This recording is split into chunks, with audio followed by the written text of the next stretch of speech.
इस्लाम party छोड़कर मजलिस इत्तेहादुल मुस्लिमीन में जाने के चंद घंटों के बाद ही फारूक कुरैशी को टिकट का ऐलान कर दिया गया। इस बारे में आपका क्या है?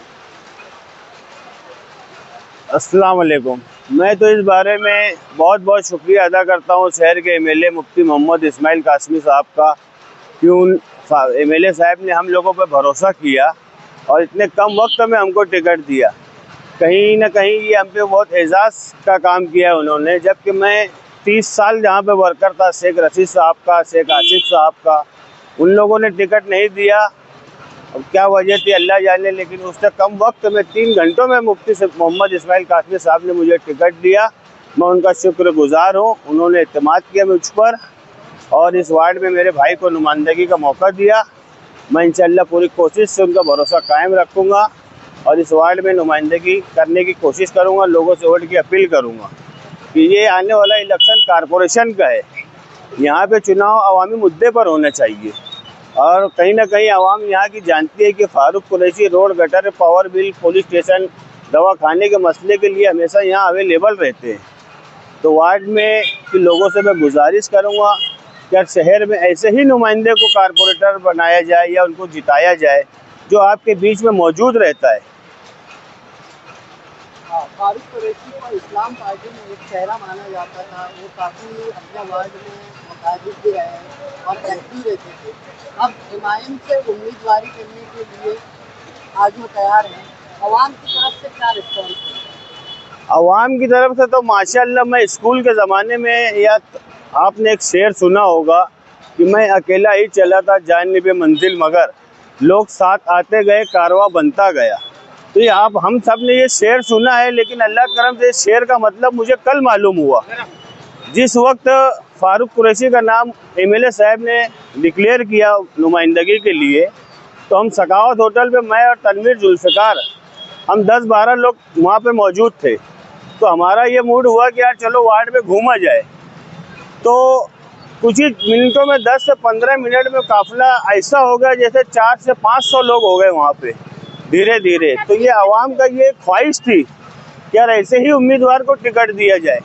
तो मैं जब सलाम चाचा रोड पे आया हूँ तो कम से कम 500 से 700 लोग हमारे साथ थे। बहुतों ने उसको कवरेज किया, बहुतों ने वीडियो बनाया, सोशल मीडिया पे वो चला। आवाम को ऐसा ही नुमाइंदा चाहिए और ऐसा ही लीडर चाहिए। आप अगर जानकारी लोगे तो यहाँ कुछ समाजवादी के उम्मीदवार डिक्लेयर हुए हैं, उनमें से तो कुछ ऐसे शहरी सतह के लीडर हैं, तो पब्लिक उनको कैसे गटर साफ करने का बोलेगी। कुछ बड़े बड़े कारोबारी है, कुछ अपना, उनको तो कम से कम कारपोरेशन का कुछ समझेगा भी नहीं, क्योंकि वो उनके कारोबार में रहेंगे। तो गरीब आवाम के सुख दुख में कौन खड़ा रहेगा।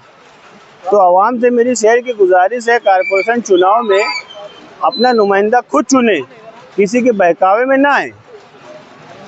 वार्ड नंबर 7 का जो पैनल बन रहा है फारूक कुरैशी के साथ तनवीर जुल्फ़िकार भी, तो इस पैनल के साथ आप आवाम में किन मुद्दों को लेकर जाएं? हम कारपोरेशन चुनाव में आवाम को अवामी मुद्दे पर वोट मांगने की कोशिश करेंगे। जिस तरीके से हम मांगा करते थे, यहाँ पिछले 4 मरतबा से हम फारूक कुरैशी के लिए हमने यहाँ चुनाव में पब्लिक से वोट मांगा है। 2 मरतबा पब्लिक ने यहाँ पे हमको जीत दिया है अल्लाह के रहमो करम से। 2 मरतबा जैसे हार हुई, लेकिन हम वोट मांगते रहेंगे और वोट हम मांग रहे हैं अवामी मुद्दों पर। रोड गटर के मुद्दे हों, स्कूल के मुद्दे हों, जो लोकल मुद्दे हैं, क्योंकि ये लोकल बॉडी का चुनाव है, यहाँ लोकल ही मुद्दे चलना चाहिए। मेरी आवाम से ये गुजारिश है कि लोकल मुद्दों पर ही वोट दें। एमआईएम पार्टी में शामिल होने पर आवाम की तरफ से आपको क्या मैसेज है? अरे यार, वो तो गॉड गिफ्ट है मेरे लिए। मैं तो मेरी लाइफ का सबसे सियासत में मैं 30 साल से हूँ। 1995 में मैंने पहली बार शेख रशीद साहब को वोट दिया था, लेकिन कल मैं एमआईएम में जो गया हूँ, जो पब्लिक ने मुझे रिस्पॉन्स दिया है, तो मैं उसको संभाल नहीं पाया हूँ। इतना खुश था मैं कि यकीन जानो, अल्लाह बेहतर जानता। मैं दोपहर में 12 बजे सोया हूँ, पूरी रात जागा हमारे खुशी के। लोगों के फ़ोन, लोगों के SMS, व्हाट्सअप, इतना तो मुझे फ़ोन मेरी ज़िंदगी में कभी नहीं आया। एक फ़ोन, मतलब मेरे साथ हादसा ये हो गया कि मेरा फ़ोन हैंग हो गया, एक साथ 3 कॉल, पहली बार मेरे साथ ऐसा हुआ। मतलब पब्लिक का बहुत रुझान, रिस्पॉन्स, दुआएँ, फ़ोन, SMS। मैं बहुत शुक्रगुजार हूँ मुफ्ती मोहम्मद इस्माइल कासमी साहब का। और लोगों ने यहाँ तक बोला कि यार अब तुम सही जगह गए हो। मुझे इस चीज़ का एहसास हुआ। इससे पहले आप इस्लाम पार्टी के सोशल मीडिया के सदर भी और आप हमेशा से मजलिस के खिलाफ जो है बातें करते थे, लेकिन पार्टी में आके आपको मजलिस की कौन सी बात पसंद आई? यहाँ तो फिलहाल मजलिस के बारे में तो मैं कम बता पाऊंगा, लेकिन यहाँ लीडर जो मुफ्ती मोहम्मद इस्माइल कासमी साहब हैं, जिससे मैं 10 या 15 मिनट मिला हूँ, तो मैं उनकी बेइंतहा इज्जत करने लगा हूँ। आवाम देखे कि कुछ जलसे में मैं उनसे मौका मांगा हूँ MLA साहब से कि मुझे जलसे में 2 मिनट का टाइम दिया जाए, मैं उसकी बातें वहाँ रखूँगा मेरी इंशाल्लाह। मैं यहाँ मुफ्ती इस्माइल साहब को मैं जैसा समझता था ये उनसे बिल्कुल अलग है, क्योंकि हम जैसे 30 साल दूसरी पार्टी के मुखालिफ वर्कर को उन्होंने 3 घंटे में टिकट दिया, तो ये एजाज़ है मेरे लिए। अभी आप अकेले खड़े थे, फिर मजमा जमा हो गया। देखिए ये पब्लिक का रिस्पॉन्स देखिए, ये लीडर की मोहब्बत देखिए, क्योंकि मैं 30 साल से कांग्रेस में था, मैं जहाँ खड़ा रहता था इस वार्ड में मुझे दूसरा आदमी कभी नहीं रुका है। ये आप लोगों के सामने है, यहाँ जितने भी लोग 40-50 साल के उनको सबको मालूम है। हमें लोगों के पास वोट मांगने जाना पड़ता था। यहाँ अल्लाह के करम से मुफ्ती साहब के साथ जाने से ये फ़र्क मिला है कि लोग खुद चल के आ रहे हैं मुबारकबाद देने। मुझे तो ऐसा कल की तारीख में महसूस हुआ कि कल ही मैं जीत गया 2000 वोटों से। मुबारकबाद। मजलिस के लीडर और उनके जो वर्कर है उनसे आपकी मुलाकात जो भी हुई होगी, और उसके बाद जो भी रिस्पॉन्स उनकी तरफ से आपको उनको जाना पड़ता, उसके बाद आप आवाम से क्या अपील करना चाहेंगे? आवाम से मैं यही अपील करूंगा कि मजलिस के जो जिम्मेदारान हैं, खासतौर पे इफ्ता सेठ हो गए, मालिक भाई हो गए, इन्हीं से मेरी मुलाकात हुई है। तो ये लोग जैसे हमको बताया गया 30 सालों में, हम उनके मुखालिफ थे कि यार ये ऐसे हैं वैसे हैं। मैंने यकीन जानिए 3 घंटे में जैसे 45 साल मेरी उम्र आदमी को स्टेटस परखने की जैसे कुछ ना कुछ नॉलेज होता है, तो मैंने ऐसा देखा कि यार हमको जैसे मुकम्मल झूठ बताया गया, एक झूठ का प्रोपेगेंडा फैला के हमें उन लोगों को जैसे विलन बताते थे, जबकि ऐसा कहीं नहीं लगा। मुफ्ती साहब ने मुझे देखा, मैं बात करा उनसे, वो चीज़ मैं दोबारा बोल देता हूँ, मैं उनकी ऑफिस में से बाहर चला गया था, मुझे फरीद बोल के उन्होंने अंदर बुलाया। तो इसके लिए मैं मुफ्ती साहब का बहुत शुक्रगुजार हूँ, और मैं उससे इंशाल्लाह किसी वक्त मैं माफ़ी भी मांगूंगा आवाम के सामने। तो कहीं से उनकी तरफ से ऐसा लगा कि सोशल मीडिया पर आप उनके खिलाफ इतना प्रोपेगेंडा करते थे, तो ऐसा उनसे मुलाकात में कोई मालूम? तो मुझे शर्म तो महसूस हुई, लेकिन अब मुझे लगता है कि मैं कहीं ना कहीं साजिश का शिकार था।